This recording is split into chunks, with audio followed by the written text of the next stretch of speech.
Free का laptop, free की बिजली, फ्री का पानी और फ्री का राशन, क्या ये सच में जनता के हित में है? ये तो लोग लुभावने विज्ञापन की तरह से है। जब विज्ञापन पे पैसा बहाया जाता है, अपने झूठ का प्रचार किया जाता है। आज तक कभी आपने देखा कि कोई क्रीम लगा के कोई गोरा हुआ है?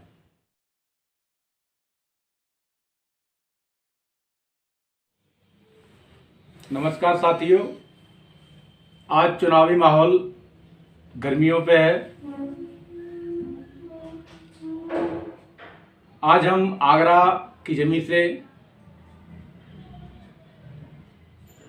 वरिष्ठ समाज सेवी, राजनीतिक चिंतक और पूर्व सीएमओ डॉक्टर राजाराम जी से चुनावी मुद्दों पर चर्चा कर रहे हैं। आगरा ने हमेशा ही प्रदेश ही नहीं पूरे देश को एक दिशा दी है। तो आज निश्चित तौर पे डॉक्टर साहब से आज की चर्चा एक राजनीतिक, एक लोकतांत्रिक दिशा में नई सोच देगी, नया विचार देगी। तो डॉक्टर साहब, आपका स्वागत है इस चर्चा में। शुक्रिया। जैसे कि इस जंग में, चुनावी जंग में बहुत सारे राजनीतिक दल अपने अपने हथियार लेके आते हैं। इस बार बहुत सारे फ्री के जुमले, फ्री के लोग लुभावन वादे लेके पार्टियां आ रही हैं। केजरीवाल ने शुरुआत की थी और उसके बाद समाजवादी पार्टी और अब आके जो सत्तारूढ़ पार्टी इस समय है उसने भी 300 यूनिट फ्री बिजली देने की बात कही है।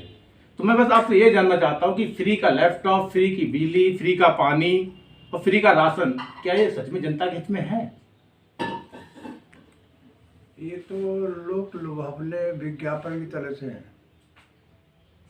कि वो अपना सामान बेचने के लिए लोग विज्ञापन में बहुत बड़ी बड़ी बातें करते हैं, लेकिन वो सच नहीं होता है। ये जो जनता को देंगे, ये जो कि लैपटॉप देंगे, फ्री बिजली देंगे, ये तो जनता ही का तो पैसा है, देंगे कहाँ से? जनता का पैसा है, टैक्स का पैसा है। उसको वो जनता तो समझ नहीं पा रही है। जनता सोचती है कि हमें फ़ायदा हो रहा है, लेकिन महंगाई इतनी बढ़ रही है, तो फ़ायदा कहाँ से हो रहा है? हर चीज़ महंगी है और उसी के टैक्स का पैसा है, तो उसको वापस किया जा रहा है। ये तो दिखावा है, ऐसा होना नहीं चाहिए।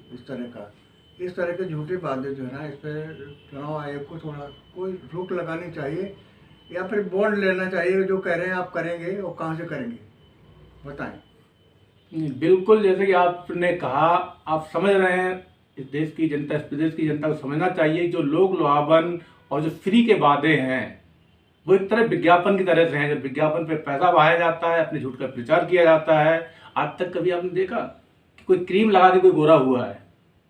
तो उसी तरह से ये राजनीतिक जो आपके जुमले हैं, राजनीतिक जो फ्री के लोग लुभावन वादे हैं, ये सेम उसी तरह से हैं डॉक्टर साहब की नज़र में। और इससे जनता का भला नहीं होने वाला है, इससे जनता का भला नहीं होने वाला है। ये हमें भी समझना होगा, आपको भी समझना होगा। तो सर, ये मैं जानना चाहता हूँ कि जो चुनाव जब भी आते हैं तो हर बार राजनीतिक पार्टियां हैं, बहुत सारी योजनाएं ले आती हैं, बहुत सारे वादे करती हैं। ये क्या देश के जो 90% जनता देश की हमारी, उसकी मूलभूत ज़रूरतें वो तक पूरी नहीं हो रही हैं? तो ऐसा आखिर क्यों? इसका कारण? अभी एक रिसेंटली राष्ट्रपति के अभिभाषण पर राहुल गांधी जी ने बहुत अच्छी बात कही, जो है पहले से ही है, लेकिन उन्होंने कह दी है कि 2 भागों में बटा हुआ है भारत। एक अमीर भारत है जिसे ना तो बिजली की कनेक्शन की ज़रूरत है, ना फ्री पानी की ज़रूरत है, उसके पास तो सब सुविधाएं अपने आप हैं। एक वंचित भारत है जो हर तरीके से वंचित है, उसके लिए वादे किए जाते हैं। क्योंकि उसको वंचित क्यों है आखिर में? उसको ये होना चाहिए, संवैधानिक होना चाहिए, संवैधानिक गारंटी होनी चाहिए। वो तो कुछ है नहीं। इसलिए एक गरीब आदमी सोचता कि हमें जो मिल रहा है, चलो कुछ तो मिल ही रहा है। वो समझता ही नहीं है कि उसे मिल नहीं रहा है, उसी का पैसा है और वो उसका टैक्स का ही पैसा है। इससे कुछ कोई उसको कोई फायदा नहीं, कोई मिलने वाला नहीं है, कुछ लाभ नहीं होने वाला। वो तो चुनावी वादे हैं, बरसात जैसे होती है, बरसात खत्म हुई तो दूसरा सीजन शुरू हो गया, वैसे ही है। नहीं, जैसे कि आपने जो बताया कि जो वादे, इस तरह के चुनावी वादे हमेशा लेके जो आते हैं, और संवैधानिक रूप से तो सारी चीज़ें हैं, संवैधानिक रूप से जनता के लिए बहुत सारी चीज़ें हैं, संवैधानिक रूप से तो जनता के लिए बहुत सारी चीज़ें हैं, तो फिर ये समस्याएं फिर क्यों पैदा हो रही हैं? संवैधानिक तो होना चाहिए था, संवैधानिक गारंटी होना चाहिए था, वो कुछ भी नहीं है। इस वर्ग के एक बहुत बड़ा वर्ग है जो हर तरह से वंचित है, रोजगार से, उसके लिए स्वास्थ्य की शिक्षा सुविधाएं नहीं है जैसी होनी चाहिए। तो उसकी जन्मजात उसका राइट होना चाहिए था कि उसको रोजगार मिलेगा, उसको उसका फ्री इलाज होगा, उसके पास आवास होगा।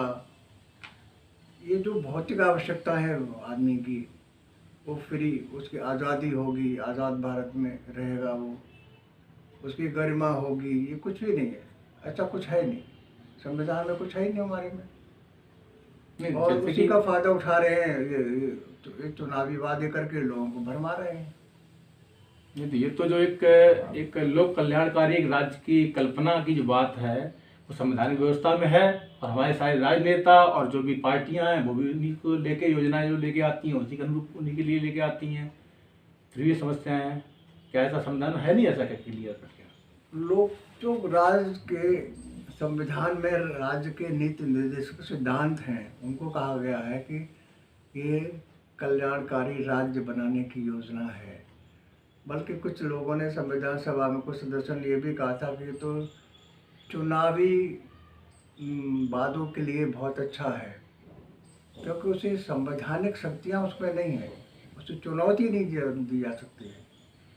वो तो बस इस तरह से है कि सरकार राज्य सरकारों के लिए है, वो चाहे तो करें चाहे तो ना करें, जब चाहे जब बदल दें, जब दूसरी सरकार आए तो अपनी योजनाएं शुरू कर दें, इस तरह के हैं। वास्तव में लोक सर, कल्याण मैं तो आपकी हुआ बात नहीं अब तक। सर आपकी बात को तो काटना चाहता हूँ। अब तक जो हमने पढ़ा है, अब तक मैं खुद एक शिक्षक होने के नाते अब तक जो मैंने पढ़ा है, अब तक यही पढ़ा है कि हमारे संविधान ने हर एक नागरिक को सारे अधिकार दिए हुए हैं, ये उनका मूलभूत अधिकार है, तो मौलिक जरूरतें, मौलिक अधिकार उनके पास हैं, ये तो दिया हुआ है। गलत पढ़ाया जा रहा है, कहीं भी अधिकार हमारा ये अधिकार है ऐसा तो कहीं संविधान में है ही नहीं। तो अधिकार हमारा ये अधिकार है, एक नागरिक अधिकार नहीं है? नागरिक न तो भोजन, पानी, स्वास्थ्य, आवास, सुरक्षा, शिक्षा, रोजगार, क्या ये आप हमारे संविधान में इस तरह की व्यवस्था नहीं है? नहीं, संवैधानिक व्यवस्था नहीं है ये तो। किसी तरह के आपका संवैधानिक राइट एक नागरिक का अधिकार नहीं। जब मैं एक नागरिक हूँ, मैं सरकार से या देश से, व्यवस्था से चाहता हूँ कि मुझे ये चीज़ें मिलें, मेरा हक है ये।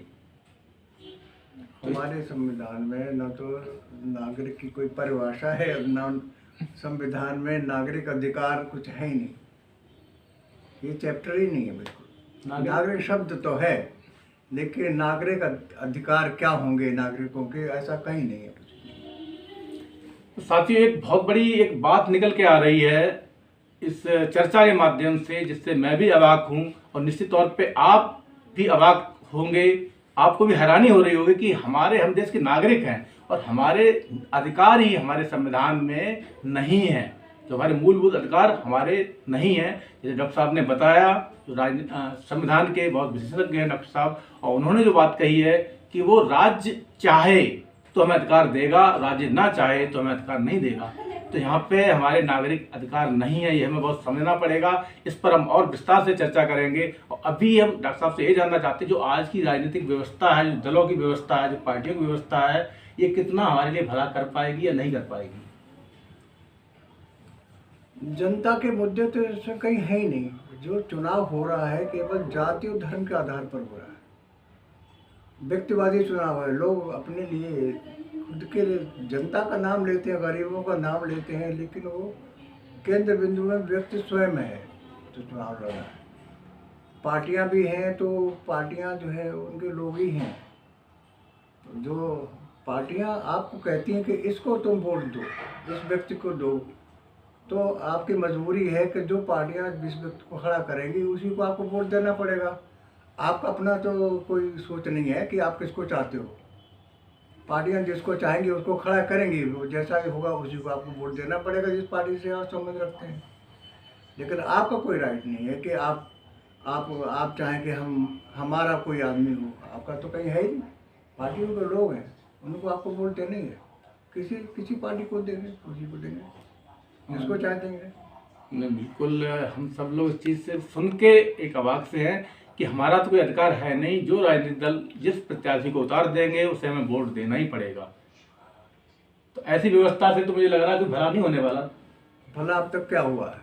एक बहुत बड़ा वर्ग अभी भी वंचित ही है हर चीज़ से, और इसीलिए देख रहे हैं ज़मीनी हकीकत जो है वो आपके सामने है। उसको कहना क्या है, उसको बार बार एक्सप्लेन क्या करें। लेकिन इसके लिए कोई वो नहीं है, किसी तरह का हमारी प्लानिंग है ही नहीं इस तरह की। शुरू से ही कोई प्लानिंग देश के लिए है किसी बनाई ही नहीं गई है कि हमारे यहाँ की जनता किस तरीके की है और उसके लिए क्या होना चाहिए।